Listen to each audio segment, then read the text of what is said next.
Hey, real quick before the story starts, if you like lit reading, I've got something new you might enjoy. It's called New Tales Told, original short stories. Same voice, same vibe. Just search for New Tales Told right here in this podcast app. And just so you're not surprised, there may be some ads before the story. Sorry, we have to pay the bills.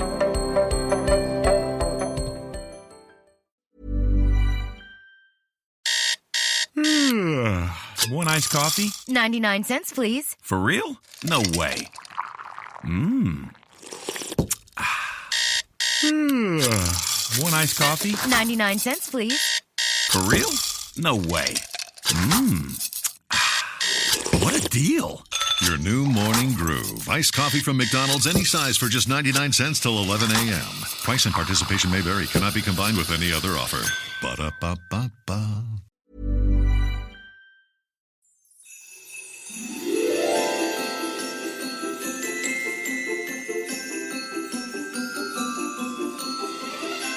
Our next story comes from the early years of the 20th century and centers on a small, very human moment when pride gives way to generosity and a child discovers what really matters.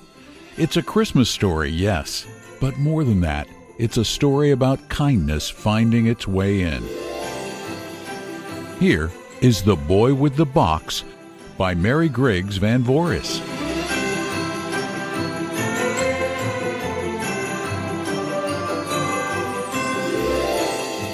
It was an ideal Christmas day.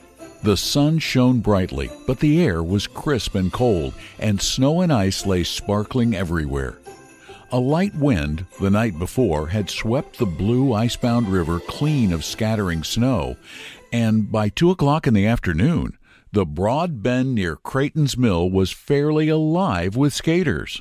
The girls in gay caps and scarves, the boys in sweaters and mackinaws of every conceivable hue, with here and there a plump, matronly figure in a plush coat or a tiny fellow in scarlet, made a picture of life and brilliancy worthy of an artist's finest skill.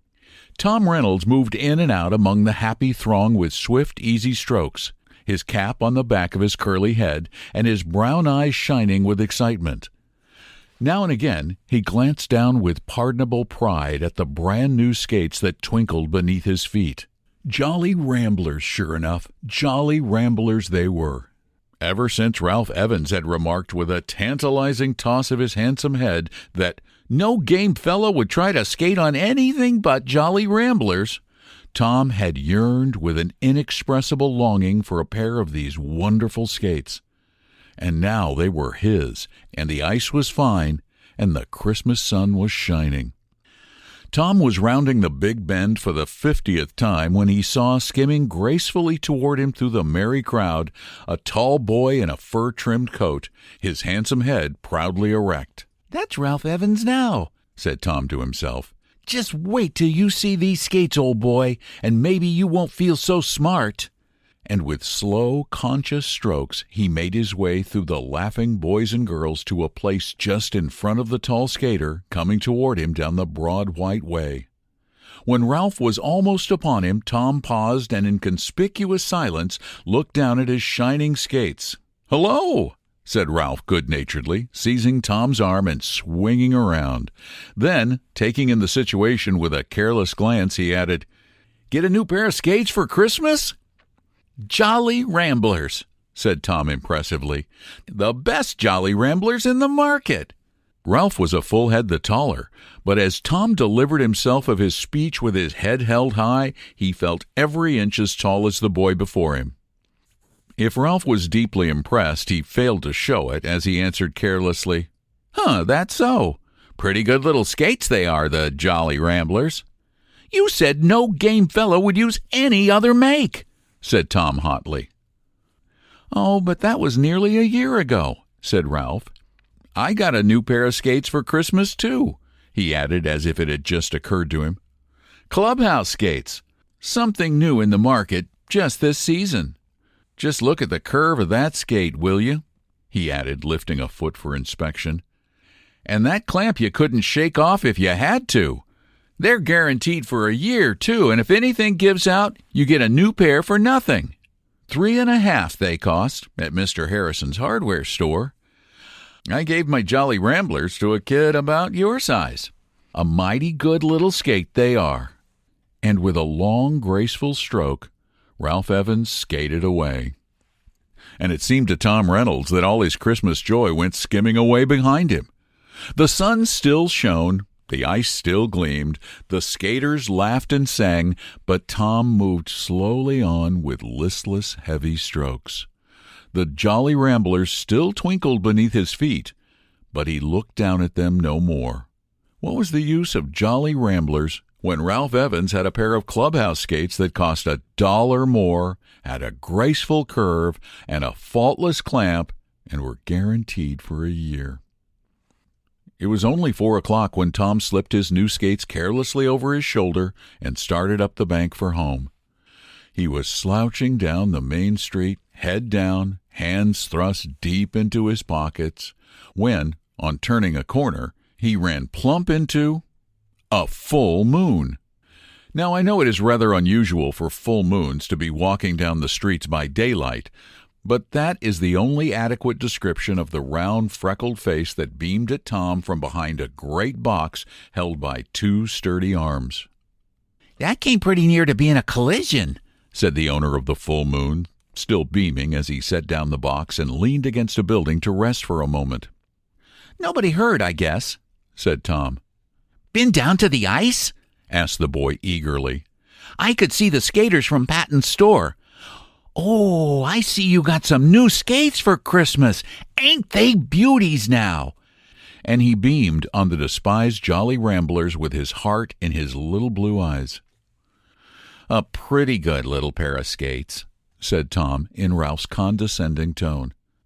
"Good? Well, I should guess yes. And Christmas ice just made a purpose."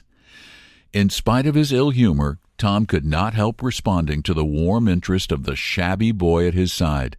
He knew him to be Harvey McGinnis, the son of a poor Irish widow who worked at Patton's department store out of school hours.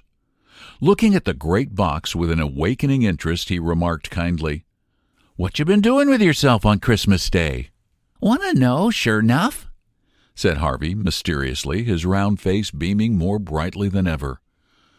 "Well, I've been doing the Santa Claus act down at Patton's store. About a week ago," he went on, leaning back easily against the tall building and thrusting his hands down deep into his well-worn pockets, "about a week ago, as I was cleaning out the storeroom, I came on 3 big boxes with broken dolls in 'em. Beauties they were, I can tell you. The Lady Jane in the blue silk dress, the Lady Clarabelle in pink, and the Lady Matilda in shimmerin' white. Nothing wrong with 'em either, only broken rubbers that put their jints out of whack and set their heads a-rollin' this way and that. They could be fixed in no time, I says to myself, and what a prize they'd be for the kids, to be sure. For Mom and me had racked our brains considerable how we'd scrape together the money for Christmas things for the girls. So I went to the boss, and I asked him right out what he'd charge me for the 3 ladies just as they was. And he says, 'Jimmy,' he says. I've told him me name a dozen times, but he always calls me Jimmy. 'Jimmy,' he says, 'if you'll come down on Christmas Day and help me take down the fixin's and fix up the store for regular trade, I'll give you the dolls for nothing,' he says. So I explained to the kids that Santy'd be late to our house this year, with so many to see after it wouldn't be strange, and went down to the store early this morning and finished me work and fixed up the ladies as good as new. Would you like to be seeing 'em now?" he added, turning to the great box with a look of pride. "Sure, I'd like to see 'em," said Tom. With careful, almost reverent touch, Harvey untied the string and opened the large box, disclosing 3 smaller boxes, one above the other. Opening the first box, he revealed a really handsome doll in a blue silk dress with large dark eyes that opened and shut and dark curling locks of real hair. "This is Lady Jane," he said, smoothing her gay frock with gentle fingers. "We're going to give her to Kitty. Kitty's hair is pretty and curly, but she hates it 'cause it's red, and she thinks black hair's the prettiest kind in the world. Ain't it funny how all of us be wantin' what we don't have ourselves?" Tom did not reply to this bit of philosophy, But he laid a repentant hand on the Jolly Ramblers, as if he knew he had wronged them in his heart. "That's as handsome a doll as I ever saw, and no mistake," he said. Pleased with this praise, Harvey opened the second box and disclosed the Lady Matilda, with fair golden curls and a dress of shimmering white. "The Lady Matilda goes to Josephine," said Harvey. "Josephine has black hair straight as a string, and won't she laugh, though, to see them fetchin' yellow curls?" "She surely ought to be glad," said Tom. Lady Clarabelle was another fair-haired lady in a gown of the brightest pink. "This here beauty's for the baby," said Harvey, his eyes glowing. "She don't care if the hair's black or yellow, but won't that stunning dress make her eyes pop out?" "They'll surely believe in Santy when they see those beauties," said Tom. "That's just what I was saying to Mom this morning," said Harvey. "Kitty's had some doubts. She's almost 9. But when she sees those fine ladies, she'll be dead sure Mom and I didn't buy 'em. If I had a Santa Claus suit, I'd dress up and hand 'em out myself." Tom's face lighted with a bright idea. "My brother Bob's got a Santa Claus suit that he used in a show last Christmas," he said. "Say, let me dress up and play Santa for you. The girls would never guess who I was." "Wouldn't they stare, though?" said Harvey delightedly. "But do you think you'd want to take time?" he asked apologetically. "And you with a new pair of skates in the ice like this?" "Of course I want to if you'll let me," said Tom. "I'll skate down the river and meet you anywhere you say." "Out in our backyard, then, at 7 o'clock. "All right, I'll be there." And with head up and skates clinking, Tom hurried away. It was a flushed, excited boy who burst into the Reynolds' quiet sitting room a few minutes later, with his skates still hanging on his shoulder and his cap in his hand. "Say, Mother," he cried, "can I have Bob's Santa Claus suit this evening, please? I'm going to play Santa Claus for Harvey McGinnis." "Play Santa Claus for Harvey McGinnis? What do you mean, child?" "You know Mrs. McGinnis, Mother, that poor woman who lives in the little house down by the river. Her husband got killed on the railroad last winter, you know. Well, Harvey, her boy, has fixed up some grand-looking dolls for his sisters, and he wants me to come out and play Santa tonight." And Tom launched out into a long story about Harvey and his good fortune. "He must be a splendid boy," said Mrs. Reynolds heartily, "and I am sure I shall be glad to have you go. And another thing, Mother, do you think Grandma would care if I spent part of that $5 she gave me for a pair of skates for Harvey? He hasn't any skates at all, and I know he'd just love to have some." "It is generous of you to think of it," said his mother, much pleased. "And you would still have 2.5 for that little trip down to Grandma's." "But I'd like to get him some clubhouse skates," said Tom. "They're a new kind that cost $3.50. "But I thought you said the Jolly Ramblers were the best skates made." Mrs. Reynolds looked somewhat hurt as she glanced from Tom to the skates on his shoulder and back to Tom again. "They are, Mother. They're just dandies," said Tom, blushing with shame that he could ever have despised his mother's gift. "But these clubhouse skates are just the kind for Harvey. You see, Harvey's shoes are old and worn, and these clubhouse skates have clamps that you can't shake loose if you have to. Then, if anything happens to them before the year's up, you get a new pair free. And Harvey, wouldn't have any money to be fixing skates." "Well, do as you like," said Mrs. Reynolds, pleased with Tom's eagerness, for such a spell of generosity was something new in her selfish younger son. "But remember, you will have to wait a while for your visit to Grandma." "All right, and thank you, Mother," said Tom. "You can buy the skates down at Harrison's, and I'm going over to ask Mr. Harrison if he won't open up the store and get a pair for me for a special time like this. I'm most sure he will." And away he flew. That evening at 7, as the moon was rising over the eastern hills, a short, portly Santa Claus stepped out of the dry reeds by the river bank and walked with wonderfully nimble feet right into the McGinnis's little backyard. As he neared the small back porch, a dark figure rose to greet him, one hand held up in warning, the other holding at arm's length a bulky grain sack full to the brim. "Here's your pack, Santy," he whispered gleefully. "They're all waiting in the front room yonder. I'll slip in the back way whilst you go around and give a good thump at the front door, and Mom'll let you in." Trembling with eagerness, Tom tiptoed round the house, managing to slip an oblong package into the capacious depths of the big sack as he did so. Thump, thump. How the knock re-echoed in the frosty air. The door swung wide, and Mrs. McGinnis's gaunt figure stood before him.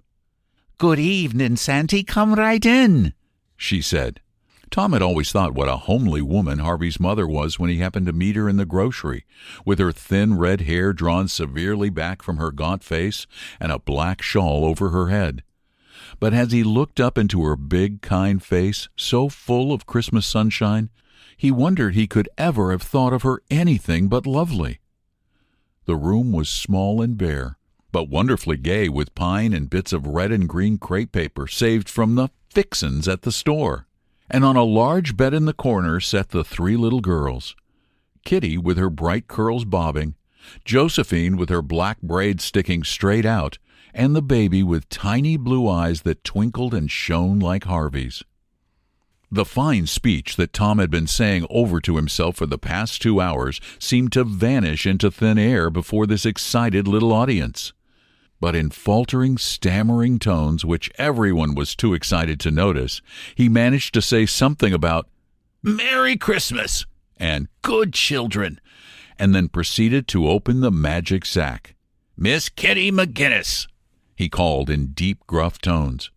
Kitty took the box he offered with shy embarrassment, slowly drew back the lid, and gave a cry of amazement and delight. "A doll! Oh, the loveliest doll that ever was!" she cried. Then turning to her brother, she whispered as softly as excitement would permit, "Oh, Harvey, I afeared ye paid too much." "Go on," said Harvey, his face more like a full moon than ever. "Don't you know that Santy can do whatever he wants to?"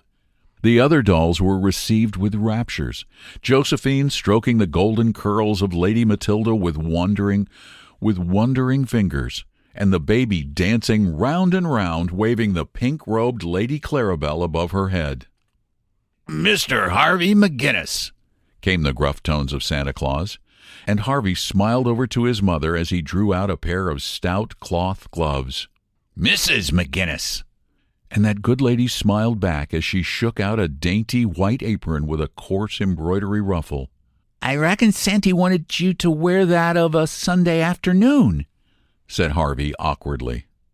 "And I'll be proud to do it," said his mother.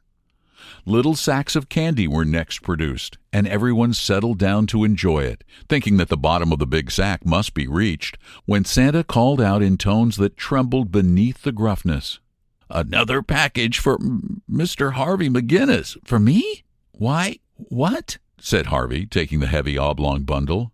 Then, as the sparkling clubhouse skates met his view, his face lit up with a glory that Tom never forgot.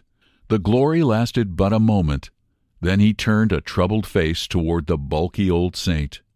"You never ought to have done it," he said. "These must have cost a lot." Go on," was the reply in a distinctly boyish tone.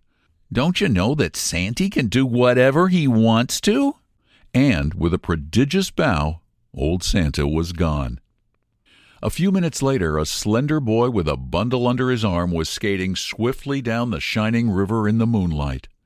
As he rounded the bend, a tall figure in a fur-trimmed coat came skimming slowly toward him, and a voice called out in Ralph Evans' condescending tones, "Well, how are the Jolly Ramblers doing tonight?" But the answer, this time, was clear and glad and triumphant. "The best in the world," said Tom. "And isn't this a glorious night for skating?"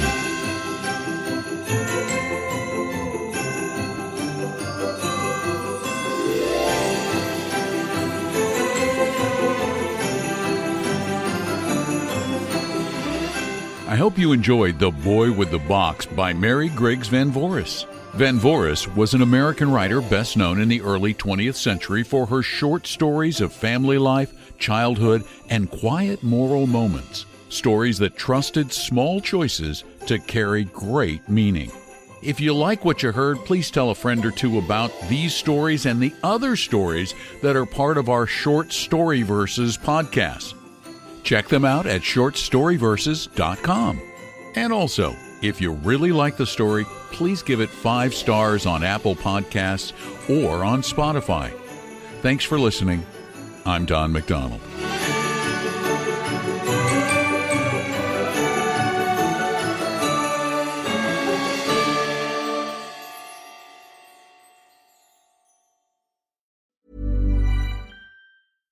The McDonald's Snack Wrap is back. You brought it back. Ranch Snack Wrap. Spicy Snack Wrap. You broke the internet for a snack. Snack Wrap is back. Ba-da-ba-ba-ba.